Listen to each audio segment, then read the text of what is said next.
তানবীর ছিল খুব মেধাবী ছেলে। সবাই বলতো এই ছেলে একদিন বড় কিছু করবে।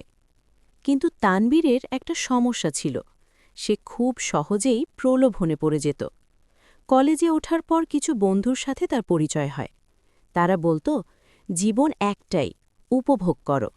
ধীরে ধীরে তানবীর নামাজ ছেড়ে দিল, মায়ের চোখের সামনে মিথ্যা বলা শুরু করল। ছোট ছোট প্রতারণা তার কাছে স্বাভাবিক হয়ে গেল। একদিন সে অফিসের টাকার হিসাব গোপন করল, ভাবল এতে কিছু হবে না। কিন্তু কয়েক মাস পর সত্য প্রকাশ পেল। চাকরি হারালো, সম্মান হারালো। সবচেয়ে কষ্টের ছিল বাবার নীরব চোখের পানি। সেদিন রাতে সে আয়নার সামনে দাঁড়িয়ে নিজেকে জিজ্ঞেস করল, আমি কি সত্যিই সফল হতে চেয়েছিলাম, নাকি শয়তানের পথে হাঁটছিলাম?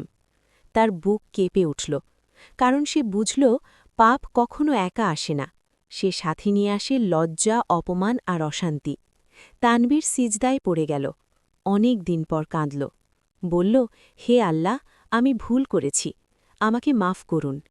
সেদিন থেকে তার জীবন সহজ হয়নি, কিন্তু তার অন্তর হালকা হয়ে গেল। সে বুঝল দুনিয়ার সম্মান হারালে কষ্ট হয়, কিন্তু আল্লাহর কাছে সম্মান হারানো সবচেয়ে ভয়ঙ্কর।